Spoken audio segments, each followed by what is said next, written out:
മലയാളികൾക്ക് എല്ലാവർക്കും ഏറെ പ്രിയപ്പെട്ട താരദമ്പതികൾ തന്നെയാണ് വിജയ് മാധവും ഭാര്യയായ ദേവികയും. ഇരുവരും സോഷ്യൽ മീഡിയയിലും സജീവ സാന്നിധ്യമാണ്. ഇരുവരുടെയും വിശേഷങ്ങൾ അറിയാനും കേൾക്കാനും മലയാളി ആരാധകർക്കും ഏറെ ഇഷ്ടം തന്നെയാണ്. യൂട്യൂബ് ചാനലിലൂടെ തങ്ങളുടെ വിശേഷങ്ങളൊക്കെ തന്നെയും പങ്കുവെക്കാറുള്ള വിജയ് മാധവിന്റെയും ദേവികയുടെയും വിശേഷങ്ങൾ അതിവേഗം തന്നെയാണ് സോഷ്യൽ മീഡിയ പേജുകളിലൂടെ ശ്രദ്ധ നേടാറ്. ഇപ്പോൾ ഇത് അത്തരത്തിലൊരു വീഡിയോ തന്നെയാണ് താരദമ്പതികളുടേതായിട്ട് ആരാധകർ എല്ലാവരും ഏറ്റെടുക്കുന്നത്. വിജയ് മാധവിന്റെയും ദേവികയുടെയും കുടുംബവിശേഷങ്ങൾ തന്നെയാണ് ആരാധകർക്ക് എല്ലാവർക്കും അറിയാനും കേൾക്കാനും താല്പര്യം. ഇരുവർക്കും 2 പെൺമക്കളാണുള്ളത്. ഇരുവരുടെയും മക്കളുടെ പേരിൽ തന്നെയാണ് ഇരുവരും പലപ്പോഴായിട്ടും വലിയ വിമർശനങ്ങളും ഏറ്റുവാങ്ങാറുള്ളത്.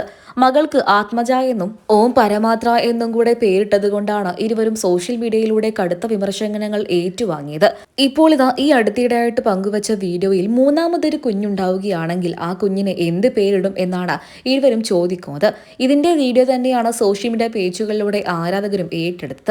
താരദമ്പതികളുടെ വിശേഷങ്ങളെല്ലാം കേൾക്കാനും അറിയാനും താല്പര്യമുള്ള ആരാധകർ തന്നെയാണ് ഇതും ഏറ്റെടുത്തിരിക്കുന്നത്. മൂന്നാമതൊരു കുഞ്ഞു ഉണ്ടാവുകയാണെങ്കിൽ ആ കുഞ്ഞിനെ എന്ത് പേരിടും എന്നാണ് വിജയ് മാധവ് ഇപ്പോൾ ദേവികയുടെ അടുത്ത് ചോദിക്കുന്നത്. രണ്ടാമത്തെ കുഞ്ഞിന് 2 വയസ്സ് പോലും തികഞ്ഞിട്ടില്ല. ഇങ്ങനെ ഒരു സന്ദർഭത്തിൽ മൂന്നാമത്തെ കുഞ്ഞിന്റെ പേരിടൽ ചടങ്ങിനെ കുറിച്ചൊക്കെ ചിന്തിക്കേണ്ടതുണ്ടോ എന്നാണ് പ്രേക്ഷകരെല്ലാവരും ഇപ്പോൾ വിജയ് മാധവിനോട് അതുപോലെ തന്നെ ദേവികയോടും ചോദിക്കുന്നത്. അതേസമയം ദേവിക വീണ്ടും ഗർഭിണിയാണോ എന്ന് വരെ നിരവധി പേരാണ് തിരക്കുന്നത്. പൊതുവെ തങ്ങളുടെ വിശേഷങ്ങളൊക്കെ തന്നെയും സോഷ്യൽ മീഡിയ പേജുകളിലൂടെ വിജയും ദേവികയും പങ്കുവെക്കാറുണ്ട്. അതുകൊണ്ട് തന്നെ മറ്റൊരു കുഞ്ഞും കൂടെ ഇരുവരുടെയും ജീവിതത്തിലേക്ക് വരികയാണെങ്കിൽ തീർച്ചയായിട്ടും അതും പങ്കുവെക്കും എന്ന് തന്നെയാണ് ഇരുവരെയും സ്നേഹിക്കുന്ന ആരാധകരെല്ലാവരും പറയുന്നത്. അതേസമയം നിരവധി പേരാണ് ദേവിക മൂന്നാമതും ഗർഭിണിയാണോ, അതുകൊണ്ടാണ് കുഞ്ഞിന്റെ പേരിനെ കുറിച്ചൊക്കെ ചിന്തിക്കുന്നത് എന്നൊക്കെ തിരക്കിക്കൊണ്ട് സോഷ്യൽ മീഡിയ പേജുകളിലൂടെ തന്നെ ഇരുവരുടെയും വീഡിയോകൾക്ക് താഴെയായിട്ട് കുറിക്കുന്നത്. മലയാളികൾക്ക് എല്ലാവർക്കും ഏറെ പ്രിയപ്പെട്ട 2 താരദമ്പതികൾ തന്നെയാണ് വിജയ് മാധവും ദേവികയും. തങ്ങളുടെ എല്ലാ വിശേഷവും ഇരുവരും സോഷ്യൽ മീഡിയ പേജുകളിലൂടെ പങ്കുവെക്കാറുണ്ട്. അതുകൊണ്ട് തന്നെ അങ്ങനെ എന്തെങ്കിലും ഒരു വിശേഷമുണ്ടെങ്കിൽ തീർച്ചയായിട്ടും ഇരുവരും തന്നെ തങ്ങളുടെ സോഷ്യൽ മീഡിയ പേജുകളിലൂടെ പങ്കുവെക്കും.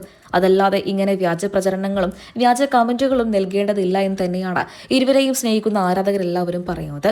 വിജയ് മാധവിനെയും ദേവികയെയും നിങ്ങൾക്ക് ഇഷ്ടമാണോ? ഈ താരദമ്പതികളെ നിങ്ങൾക്ക് ഇഷ്ടമാണോ? പറയാൻ മറക്കരുത്.